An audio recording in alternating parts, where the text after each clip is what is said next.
ताब माका वला ततवौ इन्नहु बिमा तामलून बसीर।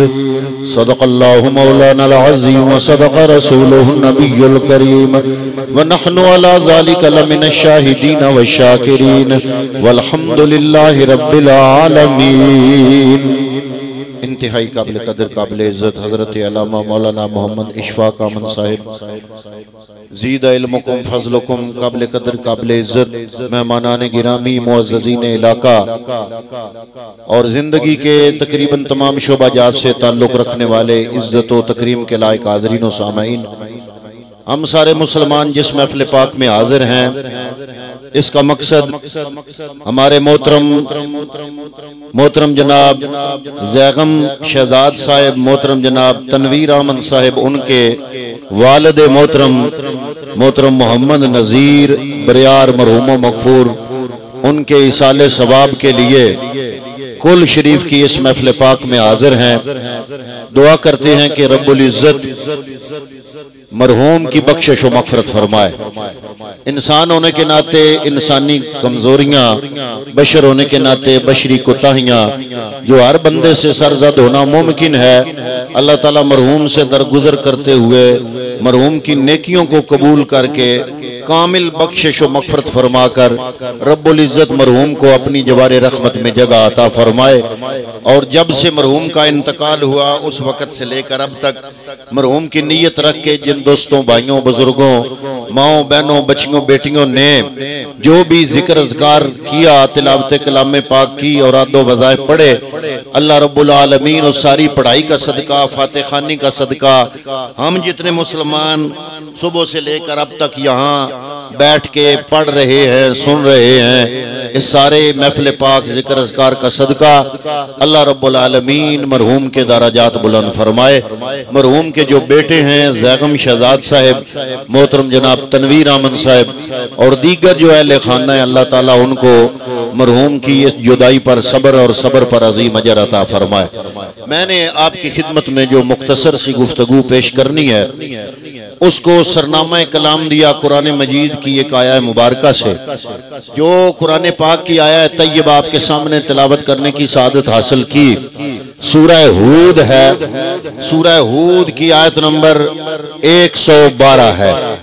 आयत तैयबा के अंदर अल्फाज चंद एक हैं, लेकिन हुक्म बड़ा अहम है और बड़ा अजीब भी है। और इस बारे में पैगम्बर अकरम सल्लल्लाहु अलैहि वसल्लम के जो फरमूदात हैं वो भी अजीब व गरीब हैं, वो भी बड़ी काबिल तवज्जो हैं। तो जो जुमला कुरान मजीद का मैंने आपकी खिदमत में तिलावत करने की सआदत हासिल की, अल्लाह रब्बुल आलमीन ने इस आयत तैयबा में फरमाया, ये सूरह हूद है, सूरह हूद की आयत नंबर 112 है। फरमाया है महबूब फस्तक़िम कमा उमिरता वमन ताब माका वला ततगौ इन्नहु बिमा तामलून बसीर।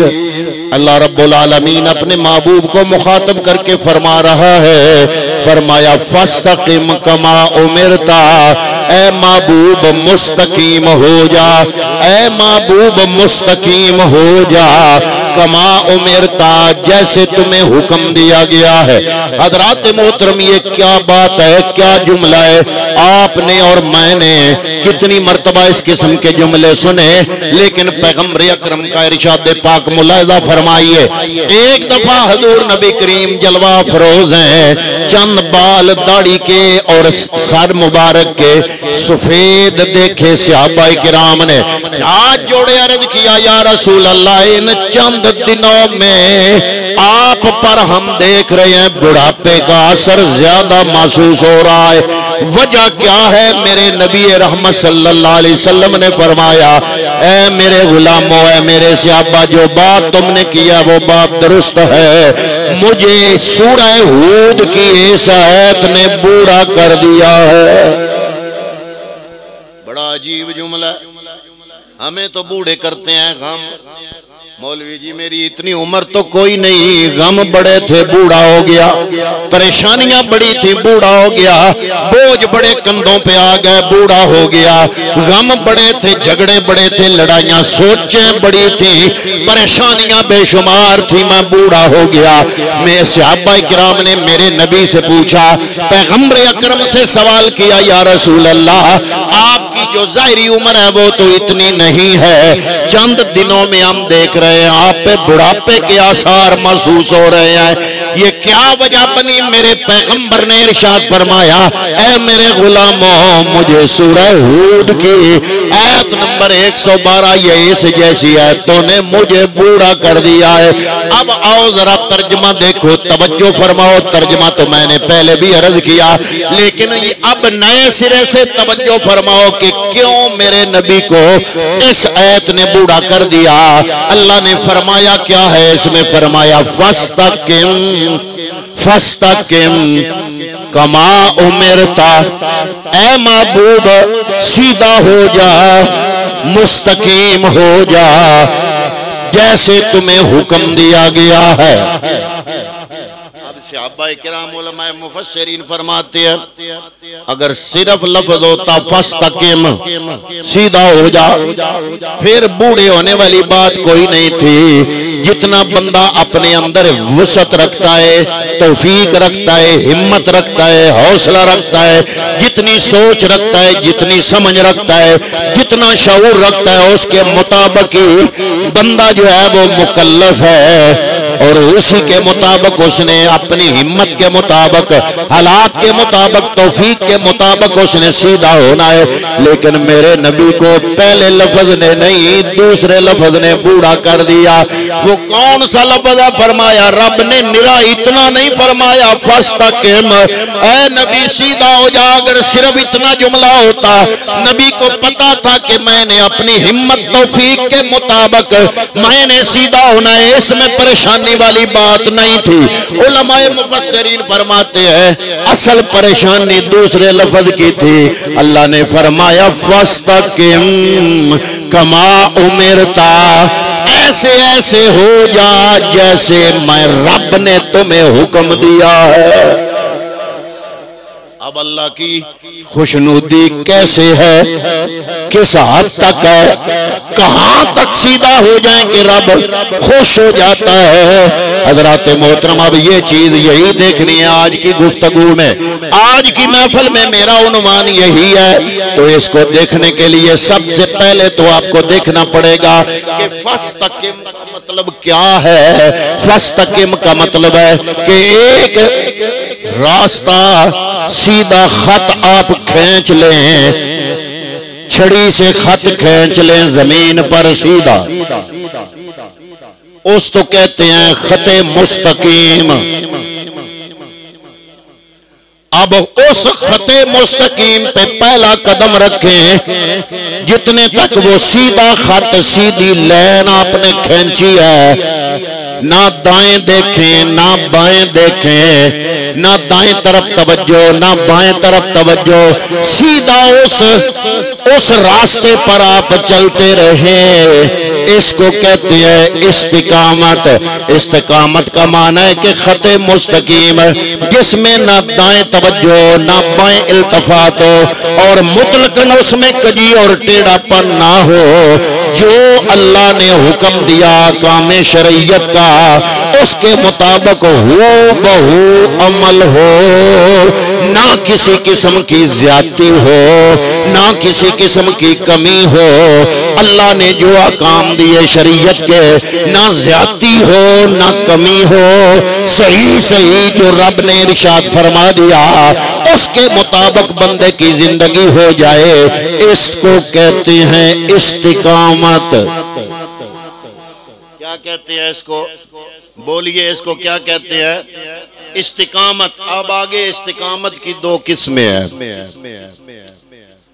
मैं चाहूं तो आपको चंद शेर सुनू के आते हैं, मुझे तरस भी आती है, अपना वक्त पास करके चला जाऊं, वाह वाह भी हो जाए, नारे भी हो जाए, सारा कुछ हो जाए, लेकिन मेरी ये ख्वाहिश होती है कि मैं जहां जाऊं कुरान का कोई ना कोई हुक्म बयान करूं। ताकि कल क़यामत को रब जब पूछे कि तुम्हें मैंने जो चीज दी थी उसका तूने हक कितना अदा किया, तो क़यामत के दिन शर्मिंदगी ना उठानी पड़े। इसलिए मैं आज जो उन्वान आपकी खिदमत में छेड़ा है ये मेरे लिए भी फायदामंद है, आप सब के लिए फायदामंद है। कोई थोड़ा पढ़ा लिखा है या ज्यादा पढ़ा लिखा है, ये सारी शरीयत इसी में है, सारी शरीयत इसी में है। रब फरमा रहा है नबी को, फस्तकिम कमा उमिरता, ऐ महबूब जैसे जैसे रब ने तुम्हें हुक्म दिया है उस हुक्म के मुताबिक, शरीयत के अहकामात के मुताबिक ना कमी हो ना ज्यादती हो, ऐन उसके मुताबिक जिंदगी का लम्हा लम्हा गुजार दे। इसको कहते हैं इस्तिकामत। अल्लाह ताला ने कुरान मजीद में एक और जगह पर भी फरमाया इन्नल्लज़ीना क़ालू रब्बुनल्लाह सुम्मस्तक़ामू, जिन्होंने कह दिया हमारा रब अल्लाह है और फिर उस पे डट गए, इस्तिकामत इख्तियार की। मुल्क पाकिस्तान बना था उस वक्त से लेकर आज के दिन तक इस कौम ने जाती लग्ज़िशें, गुनाहगारियां, सियाकारियां तो अलग है इंसान होने के नाते, लेकिन नया नया मुल्क बना। 76-77 साल हुए अभी मुल्क बने और फौरन इस पे बड़ी मुसीबतें आई, तकलीफें आई, लेकिन ये कौम अपना पेट काट के, ये अपने कौम के हिफाजत के लिए, इस मुल्क की हिफाजत के लिए अगर माचिस की डिबिया खरीदने भी गई है तो टैक्स दिया है, अगर चीनी लेने गए हैं एक माचिस की डिबिया से लेकर गाड़ी तक जो भी खरीदा महंगाई की सूरत में बर्दाश्त किया, टैक्स कटाया। आप लोगों को मुबारक हो, 76-77 साल इस्तिकामत से गुजारने के बाद अब आप उस मकाम पे हैं कि 7-8 मई था जब इसी महीने की 7-8 तारीख दुनिया की पावर, सुपर पावर इकट्ठी हो गई थी कि आज पाकिस्तान इस दुनिया के नक्शे से खत्म हो जाएगा। लेकिन ये कौम चूंकि 75-76 साल 77 साल इस्तिकामत के साथ अपने पेट काट के अपनी जोहरी ताकत बनाती रही, अपने आप को मजबूत करती रही, अल्लाह रब्बुल आलमीन ने इसको कायम रखना था। फिर इस 10 मई को दुनिया ने देखा कि कायनात की ताकतें जिस मुल्क को खत्म करने के लिए इकट्ठी हो गई थी, वो दांतों में उंगलियां दबा के हैरान होकर देख रही थी कि एक छोटे से मुल्क ने इतने बड़े जोड़ी हमले कैसे कर लिए और राफेल तैयारे कैसे गिरा लिए। मैंने कहा ये इस्तिकामत है, गलतियां अपनी जगह है, लेकिन जब से ये मुल्क बना सुख का सांस नहीं लिया। इस अवाम ने अपने पेट काटे, महंगाइयां बर्दाश्त की, गुर्बत बर्दाश्त की, लेकिन जोहरी एटमी कुव्वत हासिल की और आज पूरी दुनिया के 57 इस्लामी मुल्कों में सिर्फ एक मुल्क पाकिस्तान है, एक मुल्क पाकिस्तान जिसको रब ने एटमी कुव्वत के तौर पे बुलंद फरमा दिया। ये है हमारी इज्तिमाई इस्तिकामत। और अगर इनफिरादी इस्तिकामत को मद्देनजर रखो तो पैगंबर ने इसकी वजाहत फरमा दी। या रसूल अल्लाह इस्तिकामत क्या है? सहाबा ने पूछा भी, या रसूल अल्लाह सल्लल्लाहु अलैहि वसल्लम इस्तिकामत का मतलब क्या है, इस्तिकामत किसको कहते हैं? तो पैगंबर अकरम सल्लल्लाहु अलैहि वसल्लम ने फरमाया, हजरत अब्दुल्लाह इब्न अब्बास आप फरमाते हैं और आप रवायत करते हैं कि पैगंबर अकरम सल्लल्लाहु अलैहि वसल्लम की बारगाह में हजरत सुफियान बिन अब्दुल्लाह शक्फी आप बयान करते हैं कि मैंने अर्ज की, या रसूल अल्लाह मुझे इस्लाम के मुतल्लिक कोई ऐसी बात इरशाद फरमाए कि मैं आपके बाद किसी और से सवाल ना करूं इस्लाम के बारे में, कोई ऐसी बात मुझे बताएं कि आपके बाद मुझे किसी और से सवाल करने की जरूरत ना पड़े। हजूर ने फरमाया कहो आमनतु बिल्लाहि फस्तकिम। जब ये कह दो कि मैं अल्लाह पे ईमान लाया, फिर डट जाओ। फिर दिहाड़े मुश्किल भी आ जाते हैं, गुर्बत भी आ जाती है, तंगी भी आ जाती है और हर किस्म के हालात दरपेश होते हैं। ना मजहब छोड़े बंदा, ना अकीदा छोड़े, ना ईमान छोड़े और अपनी मादूद वसाइल के अंदर अपनी जरूरतों को पूरा करने का आदी बन जाए। अल्लाह की नाफरमानी से भी बचे, सरकशी से भी बचे। इसको कहते हैं इस्तिकामत।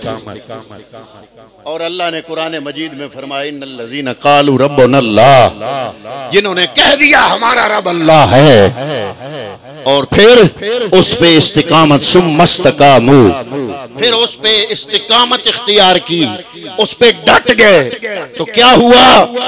फरमाया ततनज़्ज़लु अलैहिमुल मलाइका, जो इस्तिकामत इख्तियार कर गए ततनज़्ज़लु अलैहिमुल मलाइका, अल्लाह रब्बुल आलमीन उन पे रहमतों के फरिश्तों का नज़ूल फरमा देता है। अब उलमा से पूछा कि इस्तिकामत का मतलब, उन्होंने कहा दो चीजें हैं, एक है अकायद और एक है आमाल। ना अकायद में ज्यादती हो, ना अकायद में कमी हो और ना अमल में ज्यादती हो और ना अमल में कमी हो। बंदा अपने आप को बिल्कुल जैसे तराजू के दरमियान वो कंडा होता है, वो जो सीधा होता है कंडा, बिल्कुल अपने आप को तोल के रखे, ऐसे रखे, इसका नाम है इस्तिकामत। फिर उलमा ने मजीद कहा कि 14 सदियां होगी दीन आए, हम में कुछ लोग ऐसे गुजरे, ऐसे अकीदे गुजरे जिन्होंने अकायद में इफरातो तफरीद से काम लिया और इस्तिकामत से निकल गए। मसलन एक अकीदा गुजरा है मोतज़िला। मोतज़िला उन्होंने अल्लाह की सिफतों को बड़ा बयान किया, अल्लाह के अदल को बयान करते हुए उन्होंने कहा कि अल्लाह इतना आदिल है, इतना आदिल है, इतना आदिल है। सुनना जरा तवज्जो से। उस मोतज़िला अकीदा ने कहा अल्लाह इतना आदिल है, इतना आदिल है, इतना आदिल है कि बंदा कोई गुनाह करे तो अल्लाह पे वाजिब है उसको सजा दे, कोई नेकी करे तो अल्लाह पे वाजिब है उसको जन्नत दे। उलमाए अहले सुन्नत ने उनसे बड़े मुनाजरे किए। उलमा ने कहा तुम गलत कह रहे हो, अल्लाह आदिल जरूर है लेकिन अल्लाह मजबूर नहीं है। अल्लाह आदिल जरूर है लेकिन अल्लाह मजबूर नहीं है। फिर मुतज़िला का एक अकीदा यह था कि कोई बंदा सगीरा गुनाह भी कर लेगा तो वो दायरा इस्लाम से खारिज हो जाएगा। तो उलमाए अहले सुन्नत ने उनसे मुनाजरे किए कि यहाँ पे तुम अफराद से काम ले रहे हो, अकीदे में इस्तिकामत नहीं रही, झोल आ गया। अल्लाह के अदल को बयान करते करते तुमने अल्लाह को मजबूर कर दिया। दुनिया की कोई शय अल्लाह को मजबूर कर सकती नहीं। अगर हम सारी जिंदगी अल्लाह की इबादत करते रहे और अल्लाह हमें क़यामत के दिन ये कह दे कि दुनिया में जितनी नेमतें मैंने तुमको दी थी उन नेमतों का इबादत की सूरत में तुमने हक अदा नहीं किया, हमें जहन्नम भेज दे, उलमाए अहले सुन्नत फरमाते हैं फिर भी अल्लाह का अदल है, फिर भी बेइंसाफी नहीं। क्यों? अल्लाह की बेशुमार नेमतें हैं जिनका बदल इंसान नहीं दे सकता। सारी जिंदगी की इबादतें रब की एक नेमत का मुकाबला नहीं कर सकती। अल्लाह सारी इबादत के बदले में अगर हमें जहन्नम दे दे तो फिर भी उसका ऐन अदल है। लेकिन अगर हमारे नामा अमाल में नेकी कोई ना हो और रब हमें फिर भी जन्नत दे दे तो ये रब का फजल है। इसी को हमारे एक शायर सूफी आलिम वली उन्होंने बयान कर दिया कि अदल करे ते थर थर कम्मन, ऊंचियां शाना वाले फजल करें ते बख्शे जावन, मैं वर्गे मुंह काले।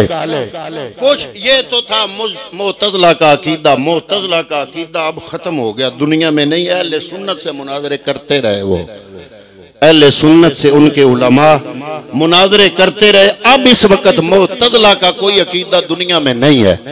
हमारे जमाने में एक अकीदा उभरा, उन्होंने अल्लाह की तौहीद बयान करते करते करते करते उन्होंने अल्लाह की शान बयान करते करते ये जुमला लिखा किताबों में कि अल्लाह इतना कादिर है, इतना कादिर है, इतना कादिर है कि अल्लाह झूठ भी बोल सकता है।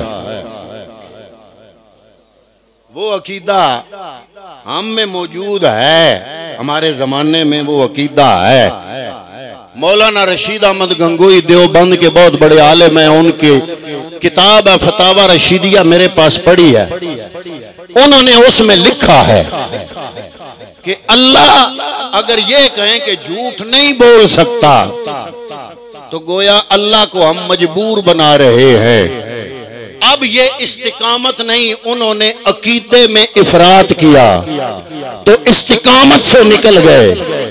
उलमाए अहले सुन्नत ने कहा कि गलत कह रहे हो, अल्लाह कादिर है।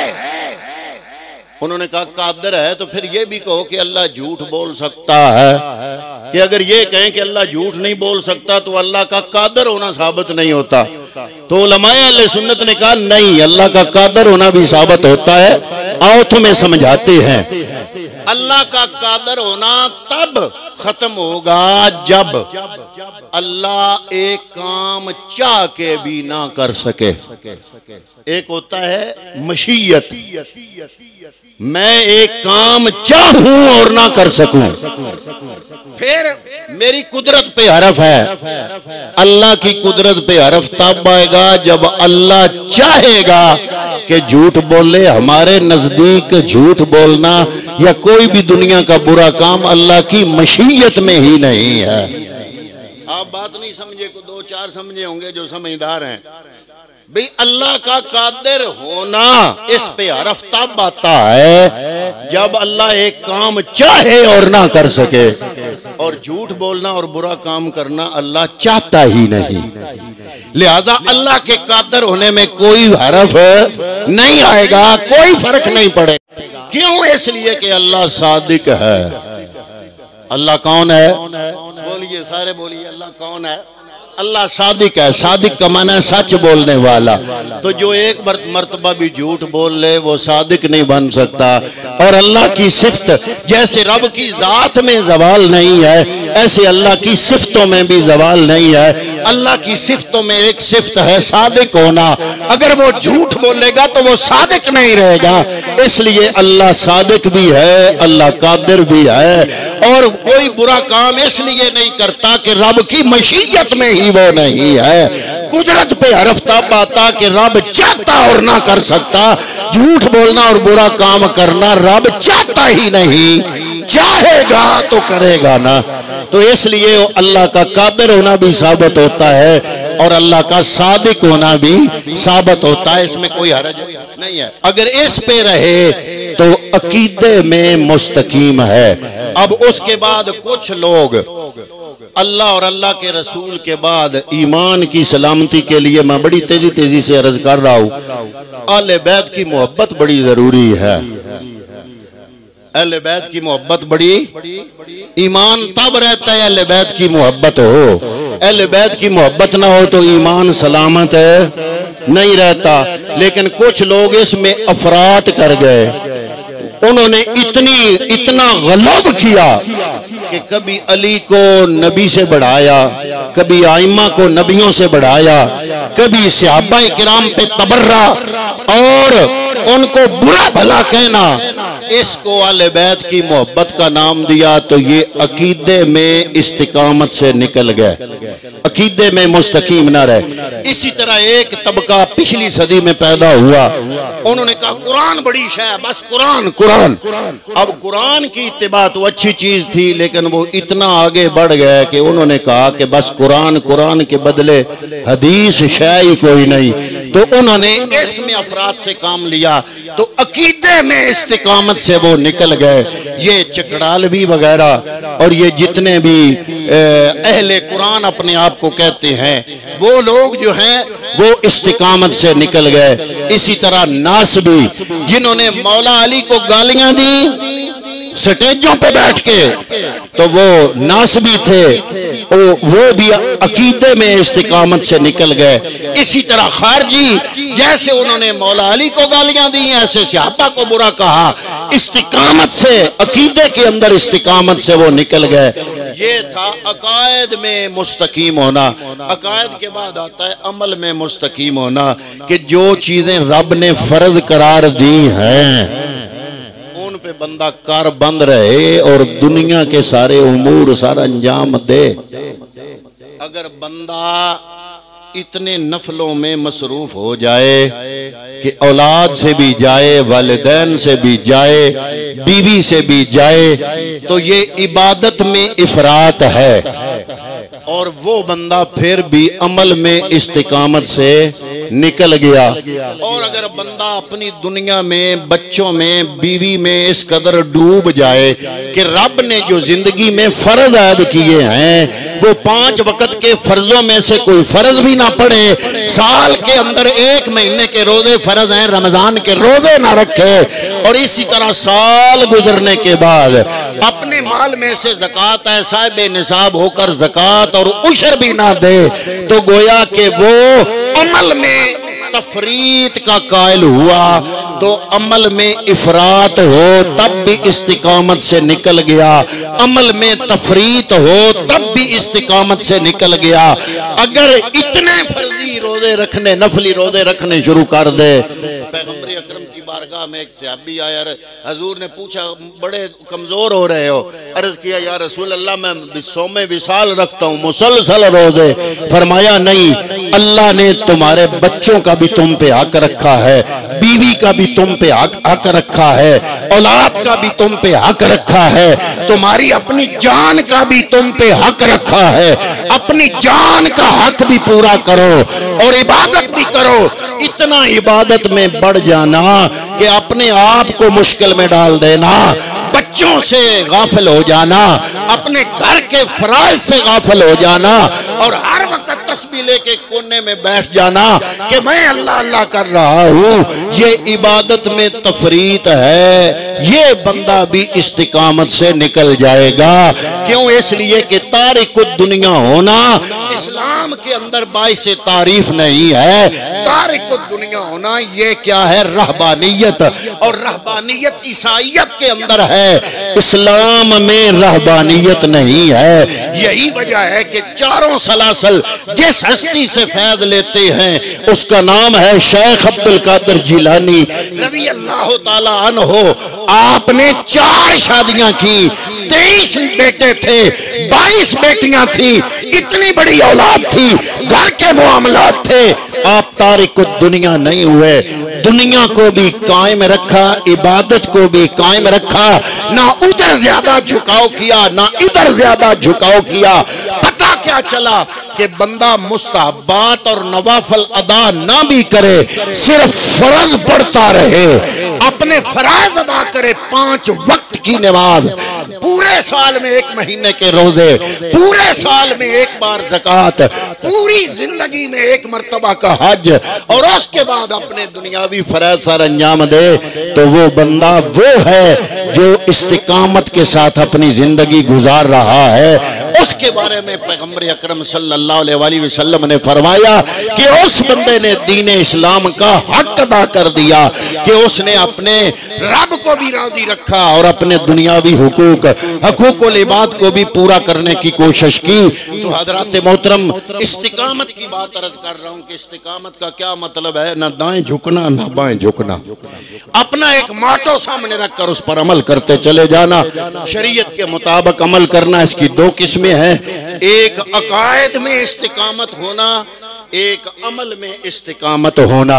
अगर अकायद में इस्तिकामत हो और अमल में भी इस्तिकामत हो तो फिर क्या होता है, फिर रब्बुल आलमीन इरशाद फरमाता है कि फिर बंदा उस मकाम पे पहुंचता है, सुम्मस्तकामु ततनज़्ज़लु अलैहिमुल मलाइका, फिर मुआमलात उसके होते हैं और मुआमलत रब आसमान से फरिश्तों को भेज के कर देता है।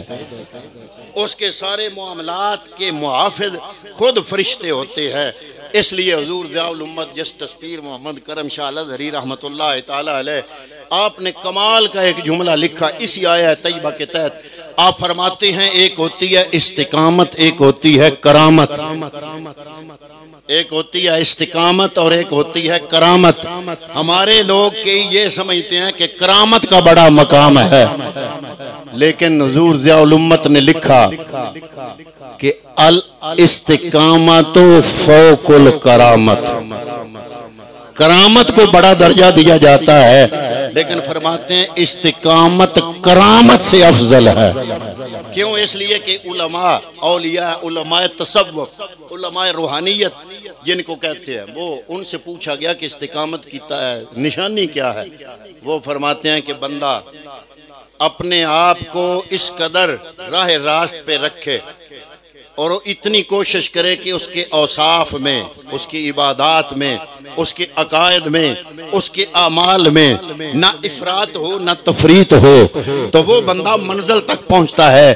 अगर अफरात का शिकार हो जाए या तफरीत का शिकार हो जाए, फरमाया उसकी कोशिश रायगां, उसकी जिद्दोजहद बेसूद। और उनसे पूछा गया कि फिर इसकी जुनाब निशानी क्या है। वो फरमाते हैं जब बंदा शुरू शुरू में मुस्तकीम होता है उसको कहते हैं मुबतदी।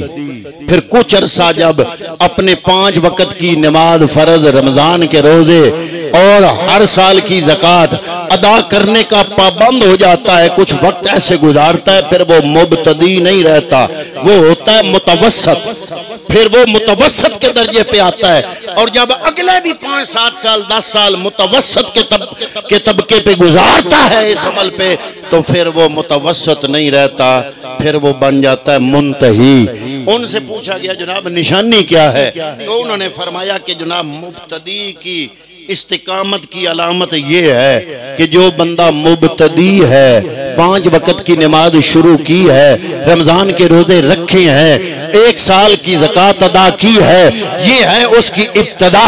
और जब वो मुबतदी अपने अमल शुरू करे, उसके अमल में गफलत ना हो, तो ये इस्तिकामत है। और जब वो मुतवस्सत के दर्जे पे पहुंच जाए यहाँ ये अमल करते करते, तो फरमाते हैं फिर उसकी इस्तिकामत की निशानी ये है कि जो उसका मकाम है उसमें वक्फा ना हो।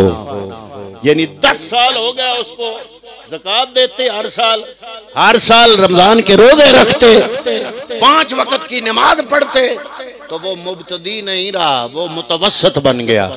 जब वो मुतवस्सत बन जाए तो दरमियान में वक्फा ना हो, तो ये इस्तिकामत की अलामत है। और फरमाते हैं कि जब मुतवस्सत बंदा हो जाता है और इस पे एक जिंदगी गुजारता है, फिर वो मुतवस्सत के दर्जे से तरक्की पाके मुंतही बनता है।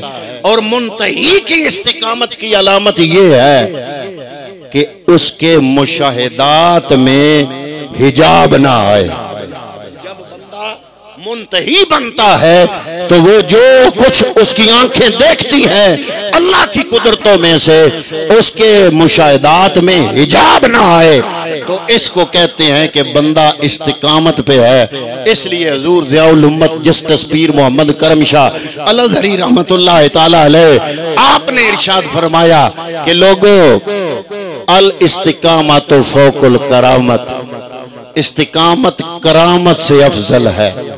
और जब बंदा अपना एक दिन इस्तिकामत में गुजारे तो वो कोशिश करेगा कि मेरा अगला दिन भी इस्तिकामत पे गुजरे, अकायद में एतदाल, आमाल में एतदाल। एतदाल का मतलब क्या है कि फराइज छोड़े ना, हराम के करीब जाए ना, ये सारा इस्लाम है। फराइज छोड़े ना, हराम के करीब जाए ना, पूरे का पूरा इस्लाम इस बुनियाद पे है।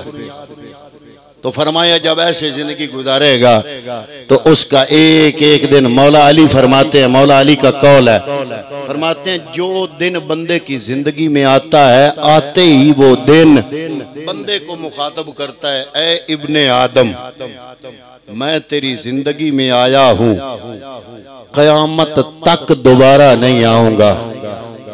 मैं आज का दिन हूं, मैं आज का दिन हूं, आज मैं तेरी जिंदगी में आया, दोबारा नहीं आऊंगा। मुझ में इस्तिकामत इख्तियार कर लो। मतलब क्या है?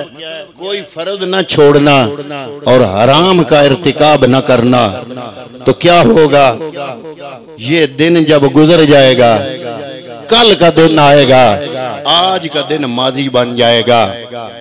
मौला अली फरमाते हैं कि ए इंसान, नफ्सों का होवा रासो मालो का।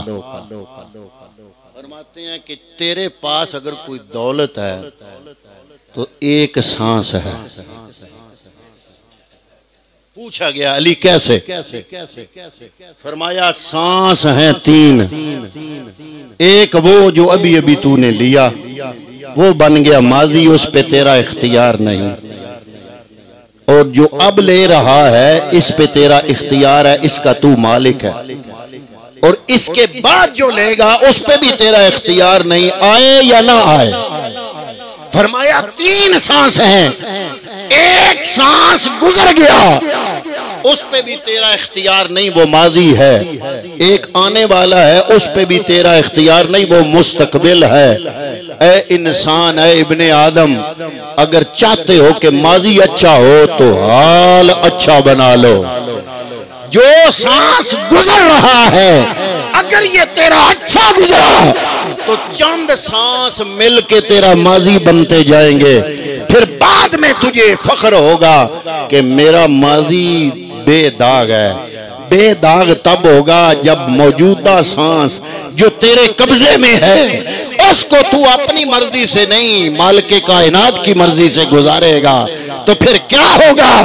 फिर तेरा माजी जो है वो गोया मुस्तकीम हो जाएगा और तुम्हें अपने माजी पे फख्र होगा। मौला अली फरमाते हैं कि तू सिर्फ एक सांस का मालिक है, मर्जी है तो इस सांस को अल्लाह की सरकशी में गुजार, मर्जी है तो अल्लाह की फर्मा बरदारी में गुजार।